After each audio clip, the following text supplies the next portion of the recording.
All right, we're going to go ahead and get started in creating our character bust. This is the blockout stage, and we're going to put together something similar to what I have out here. So I'm going to just take you through these steps here.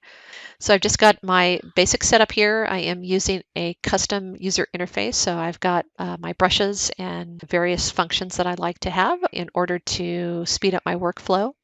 You should have this custom UI or one that's similar to it in Canvas that you can download and follow the video that goes over how to install the custom user interface. Okay, so let's go ahead and get started. I'm actually going to just go ahead and create a whole new project here under Lightbox.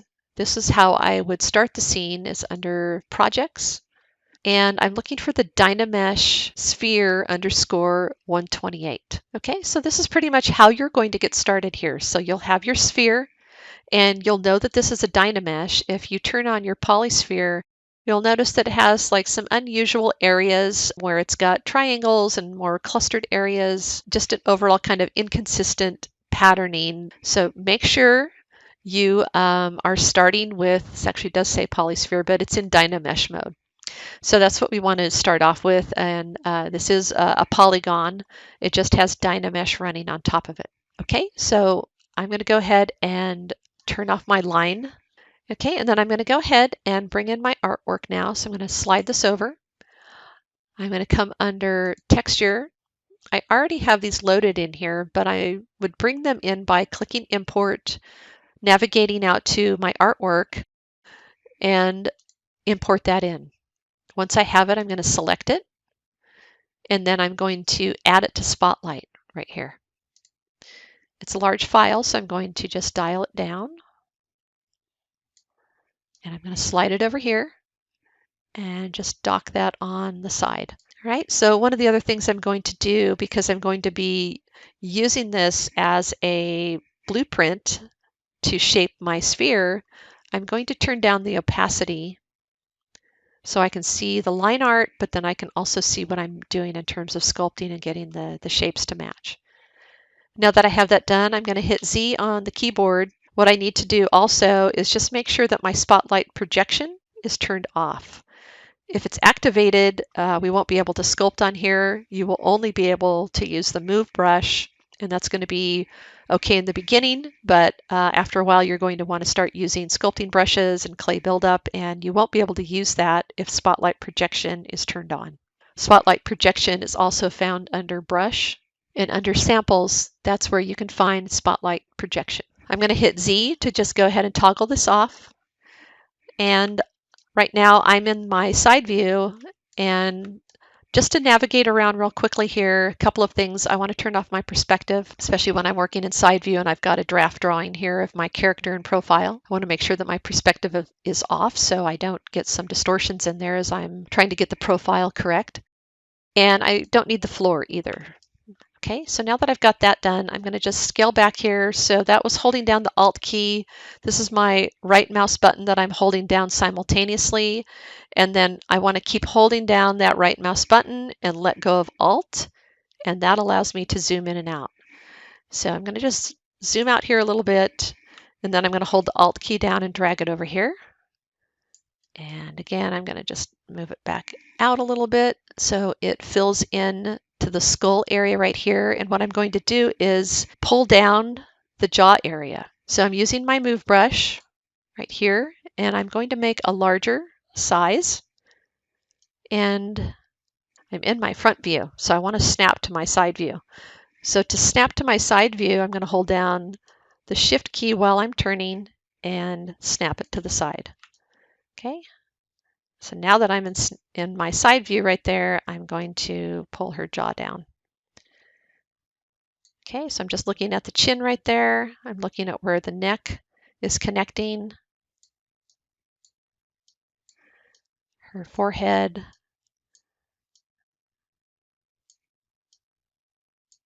Okay, so I'm pretty happy with that. Now I want to work on that nose area, but I need to make my brush a little smaller. And you want to try to work with the largest brush that you can work with so that you don't have a bunch of little warble areas, which is uneven surfaces. That's Shane Olson's lingo for uneven surfaces. Okay, so I'm pretty happy with that. I'm going to come back and do the neck in another pass, but I'm just looking at the silhouette of the profile. Now that I have that, I'm going to come out here and check it, and you can see that, you know, she's got a much wider face, and I'm just smoothing this out here. So I want to make sure I'm kind of coming back here and blending things. And I'm holding down the Shift key, and that allows me to smooth. So I've got my intensity down here. Usually it's at 100%, which is pretty high. Right now I am just working with a mouse. I'm not using a Cintiq or a pen or Wacom tablet. I'm just on a mouse with a keyboard and a regular monitor. And this will get me at least through my blockout stage. I don't have to have a Cintiq. It always makes it easier if you do, but I can do this just with my mouse.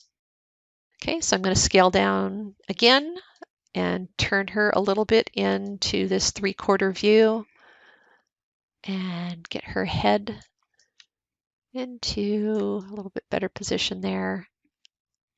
There we go. So I can see that her jawline needs to come out more. So I'm going to make a larger brush. That's a little too small. And I'm going to pull that out.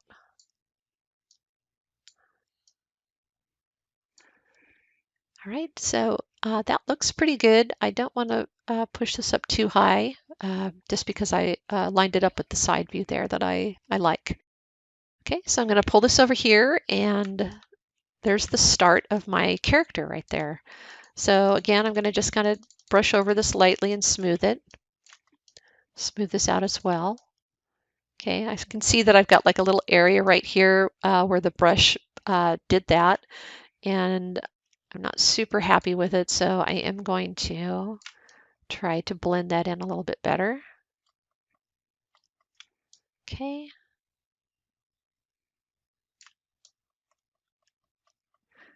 All right, so that's pretty good. And what I'm going to do now is work on getting the eye sockets in. So for eye sockets, I'm going to use a mask. I'm going to draw in a little bit larger than what I see here for the eyelids, because I'm going to add the eyelids on later. And the sockets will be a little bit on the larger side. So I'm going to make a smaller brush. To make a mask, you want to hold down Control key, and you can see it turn to plus mask. So there's a plus mask and a minus mask. I get the minus by holding down the Alt key. That will erase the mask once I have one here. The plus mask is going to draw it. What I want in my mask right here, looking at my pen, I want to see the mask pen. If I don't see that, I can click on the brush here, holding down the Alt key. This is going to reveal all the different options for masking. And what you want to look for is mask pen. Okay, so make sure you have that. Hold mask down, and now I'm going to draw. And again, I've got my mouse here, so it's drawing at 100%.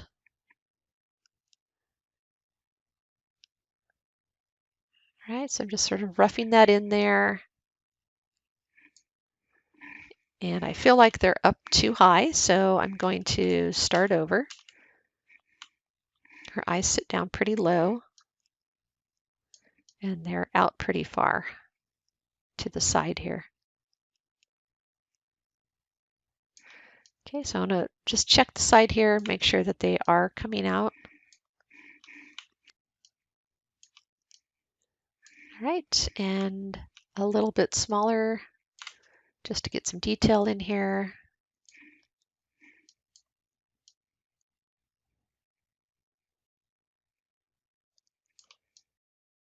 And I need some cleanup on here, so I overshot it a little bit. So I'm going to hold down the Alt key and do a little cleanup. And I think it's kind of nice to come in and do cleanup anyways. I think it gives you a better edge.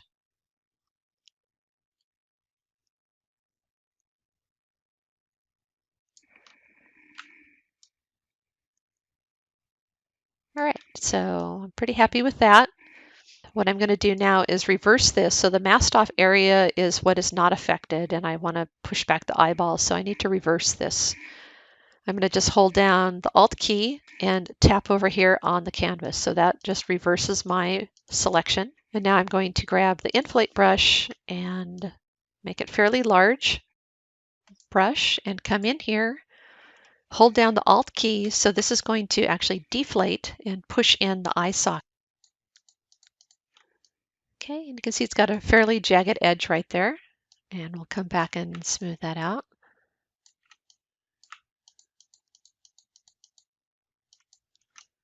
Okay, so I'm actually just smoothing that out a little bit in there.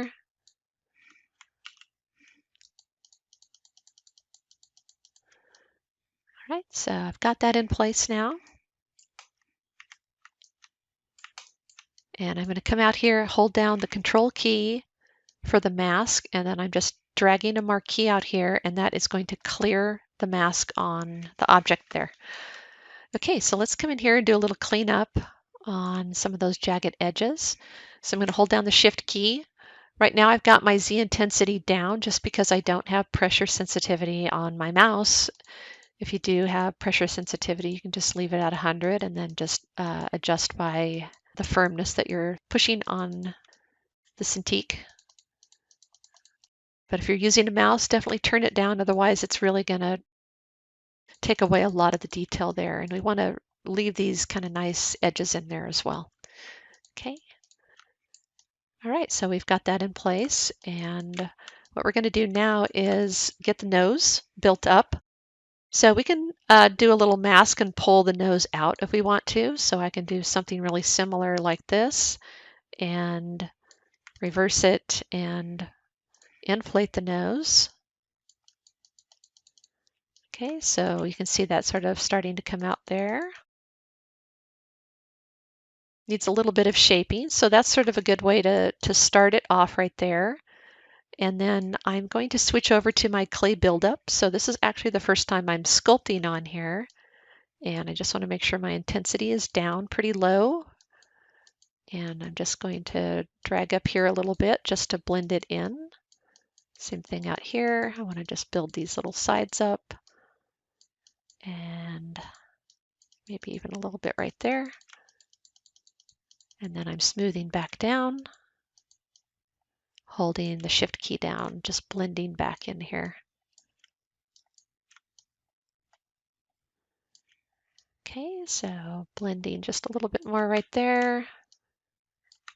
Okay, so I've got that, and it needs a little bit more shaping on it, so I'm going to use my move brush and pull this out.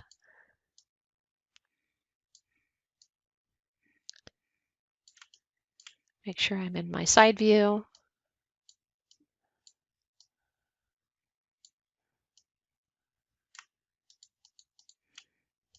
And just making this a little bit rounder out here. All right, so that's in place now. Lost a little bit of that kind of scoop in the nose right there, so I think I'll just kind of push that back a little bit more. There we go. And I think her nose is probably coming down just a little too low there. All right, that looks better. So we've got that in place there. All right, so we're seeing some of the faceted look right here on the character. So what I'm going to do is just turn off Dynamesh, and I just turned it back on, and it redrew Dynamesh. So we can look at the lines here, and we can see that it's gotten more dense. It's also increased our point count just a little bit, but it's filled in that area that was looking pretty faceted, especially around here on the nose. Okay, so this is where I can come in and just kind of smooth out a little bit of that. So let's go ahead and get the ears in next.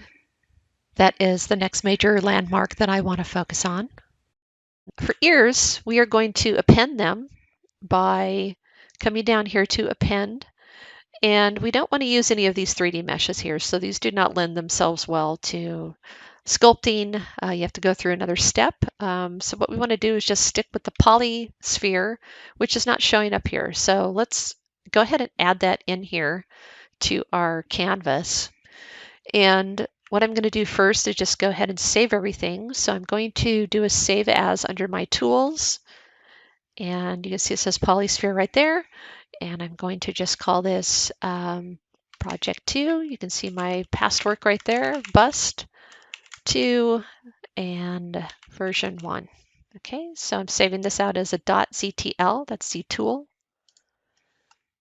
All right, so now that I've got that saved, I can also come up here and save it as a file. So this would be a save as, and instead of the Dynamesh sphere, I could put in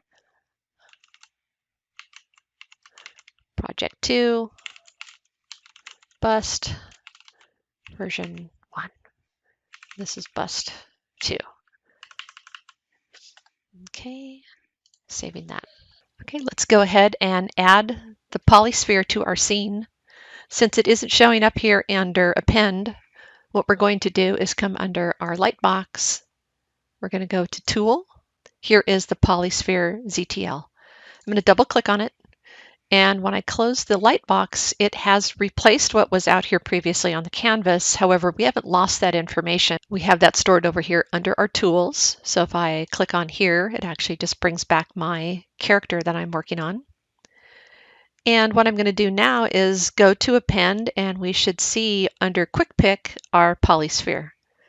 So I'm going to append that, and we can see that in there. I'm going to go ahead and select it over here under my Subtool menu. I'll go ahead and change the name on it. This is going to be our eye. I'm going to hit W on the keyboard, which is the same as selecting the Move shortcut right here. There's Move, Scale, and Rotate up here. And I'm going to move this off to the side just so I can see the scale of it as I scale it down. So I'm grabbing the yellow box in the middle and I'm dragging to the left to scale it down in size. And she's got fairly large eyes. So I'm going to do that. I'm going to position this, bringing it over, centering it on the eye socket, and then shifting to the side here. I'm going to pull it forward. Okay, so we'll probably have to bring it in just a little more here. And that's sticking out just a little, so I'll push that in. And I think overall looks pretty good. I might try scaling it up actually. And that's actually fitting into the corner of the eye socket much better now. Okay, I'm going to hit Q to end the selection over there of the Move tool, the gizmo. I can also just select one of my other brushes and that will turn that off. And now I want to mirror it over here to the other side. So to mirror, we're going to use something called a Z plugin under our Subtool Master. Go ahead and click Mirror. It's going to bring up this window. We're going to merge it with the other subtool, so it's going to remain as one subtool. We could also append it as a new subtool. In this case, I'm just going to keep them together, and it's going across the x-axis. We can see our x-axis right here, the red arrow. So we hit OK, and we've got our second eyeball in there. Okay, so we are going to do the same thing now with the ears. So I'm going to append, Polysphere, select that. I'm going to rename it. I'm going to select the Move gizmo, bring it over here, and I'm going to scale this down also. Just looking at the size of her ear, and the position is more in alignment with the bottom of the nose here instead of the top of the brow. And then I'm going to come to the side here, and I want to scale it this way. So I'm scaling that in the Z axis, so it's like a disc now. And then I'm going to rotate it. So normally, the ear could be closer to the head like this. We are going to do a procedure where we Dynamesh all of these subtools together. So I'm going to keep it out like this, more exaggerated and away from the head. This is just going to help with the merging of the different subtools into one Dynamesh mesh. Okay, so I'm going to just push that into the head now a little bit and line it up.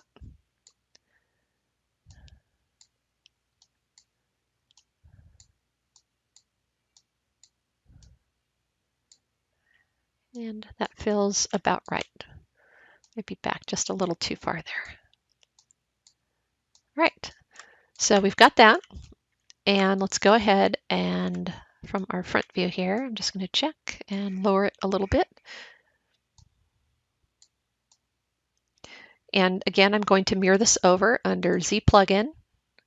Got our subtool master and mirror. We're going to do the same thing. We're going to merge it as one subtool across the X axis and do that. Okay, so I can actually shape this now. If I select my move brush and I initially start doing that, by default, it turns off symmetry. So what I'm going to do is hit X on the keyboard. That brings up symmetry, and now I can actually shape these together. I'm not going to do a lot. I just want to get basic shapes in right now. I'm not going to put all the folds in the ear or anything at this point. Okay, so we've got that. And let's move on to the neck now. So same thing, I'm going to start off with the Polysphere. I'm going to select it. I'm going to rename this neck. I'm going to select the Move gizmo. I'm going to scale it down. And I'm looking at her neck. She's got a very skinny, long neck. Okay, and now I'm going to scale it up in the Y-axis and angle it forward.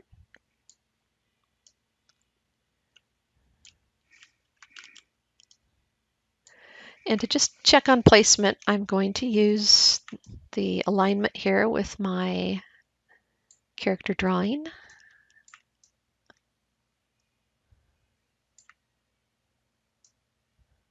Okay, so I've got her lined up pretty well there. And just going to push the neck back. It's got a little bit more arch to it there. I might exaggerate this just a little more. All right, so that looks good. And I'm going to insert another sphere. Select it. This will be the shoulders for the bust. And renaming. Bringing that down here.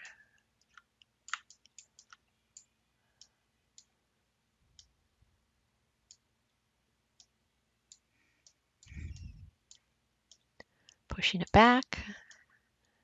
Gonna make it narrower here, and then I'm gonna shape it. So I'm gonna select my move brush, make it larger, and make sure X is on for symmetry.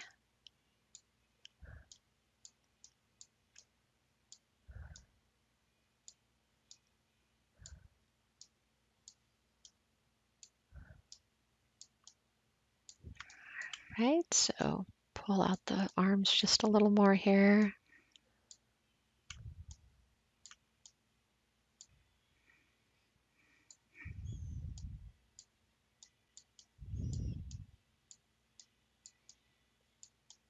All right, so that feels pretty good.